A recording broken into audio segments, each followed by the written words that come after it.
Good morning and welcome to the West Ham Voice. Thank you for joining me. Are you still elated over the win that we got against Man United at the weekend? A much deserved win, a fantastic performance. Everyone that went to the game was saying, "Where's this West Ham team been all season?" You know, it was a performance that we put in that deserved the victory. And long may it rain. You know, maybe we haven't been playing well throughout the whole season, but maybe we're finally coming to life at the end of the season at the time when it really matters.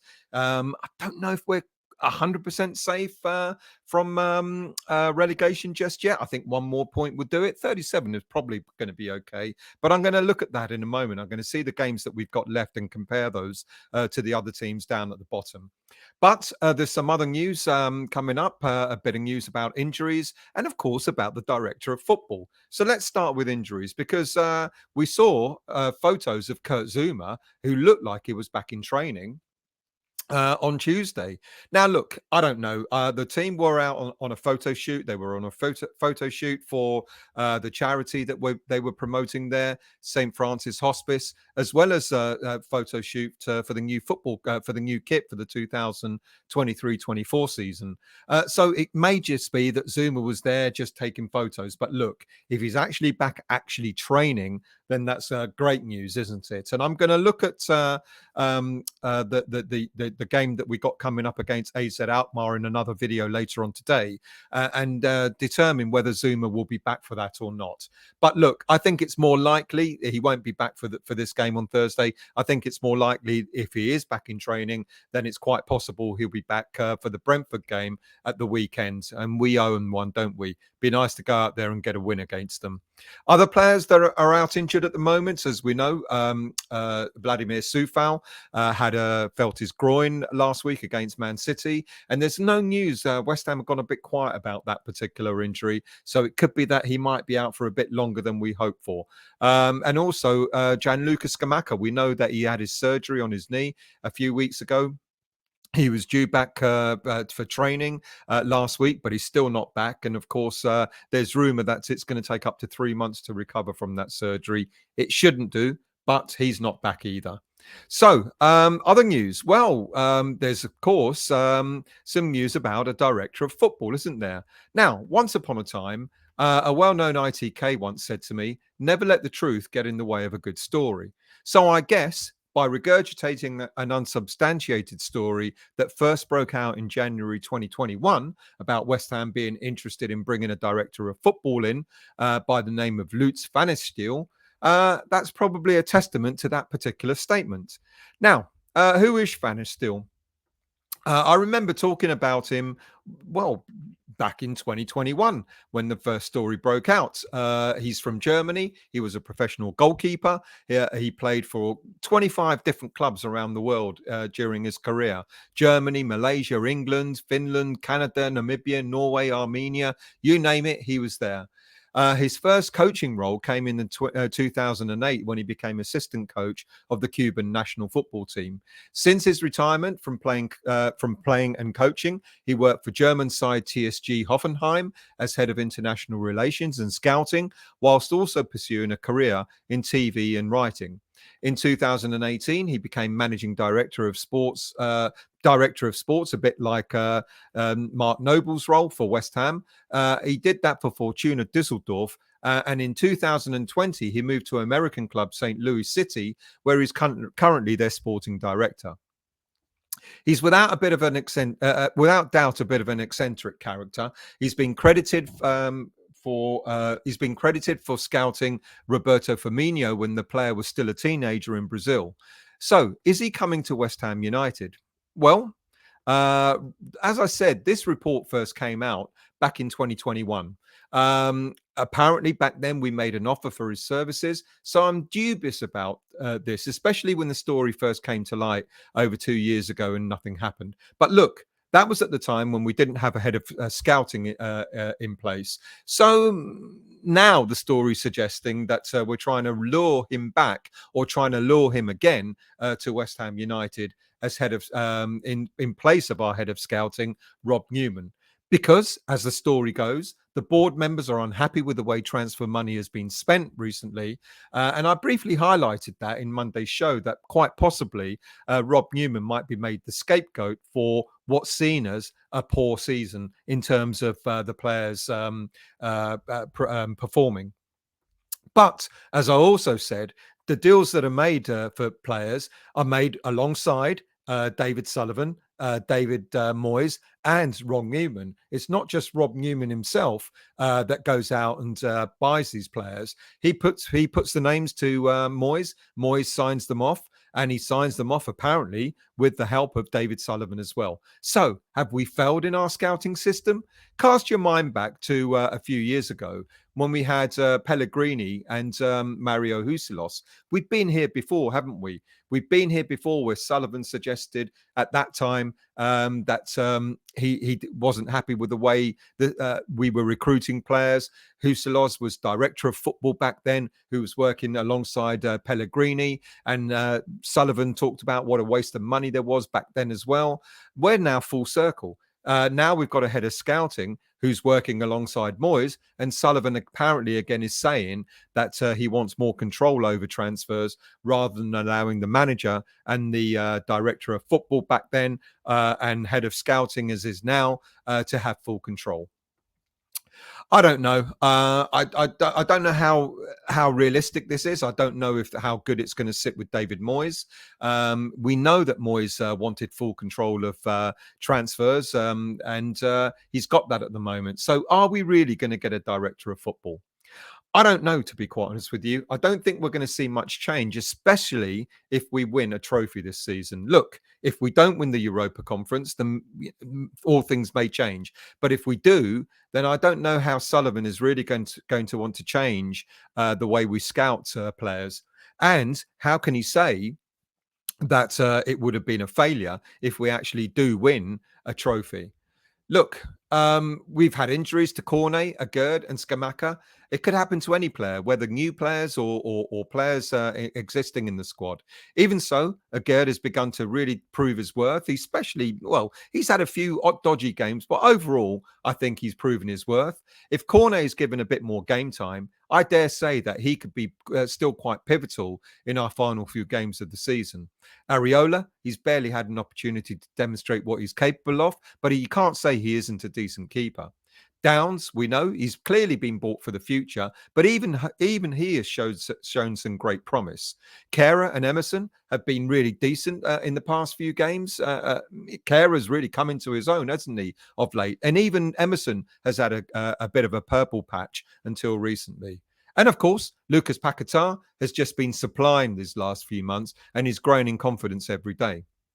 I guess the only players in mind that haven't shone in any way are Gianluca Scamacca and Danny Ings. And look what positions they play in, strikers. And we all know that David Moyes simply doesn't know how to coach strikers. It's hardly the fault of Rob Newman in that in those two cases. So whilst I don't doubt Sullivan ranted about at our ITK as to not having much to show for the recent £200 million spent in the transfer market, I say that this season is not over yet, and let's see how it ends. If we win a trophy, then the last thing I would imagine anyone at the club is likely to say is that the money that we've spent in the last few transfer windows have been a waste of money. Now, what about the Premier League? Because we kind of been patting ourselves on the back, haven't we, after the win against Man United, suggesting that all is fine and we're safe and dry. I'm not so sure, though, to be quite honest with you, because look at the results that happened on Monday. Whilst Leicester City suffered a heavy defeat away to Fulham, losing 5-3, Brighton was soundly beaten at home to Everton in a 1-5 loss. I mean, who would have imagined that?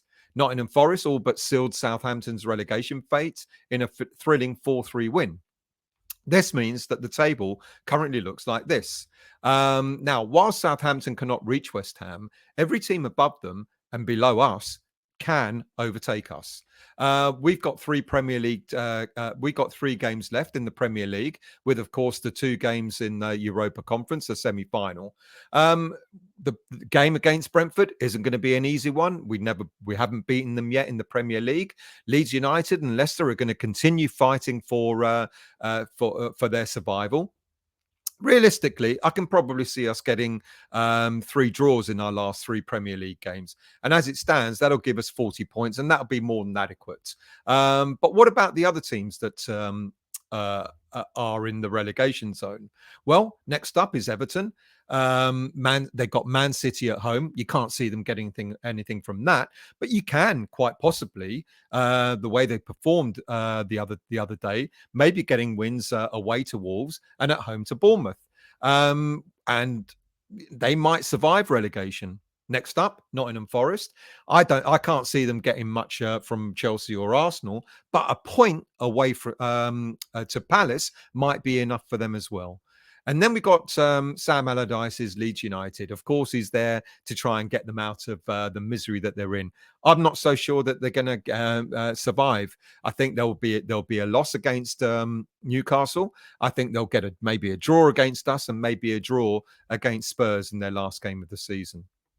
Leicester City, I can't see them getting anything from the Liverpool game, but again, maybe getting a draw against Newcastle and against us as well. So quite possibly, I think the Premier League table at the end of the season could look something like this. With West Ham on 40 points, I think we'll be okay. But it would be nice to maybe just to get another point just in case.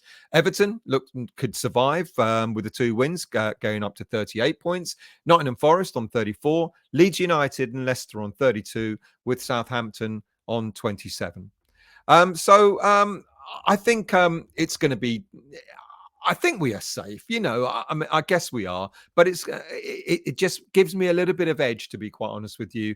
The 37 points. I don't want us to rest on our laurels and then come unstuck at the end of the season, because you never know. Some games might go the way, like the Everton game against Brighton. If games like that keep going that way, teams below us could easily catch us up.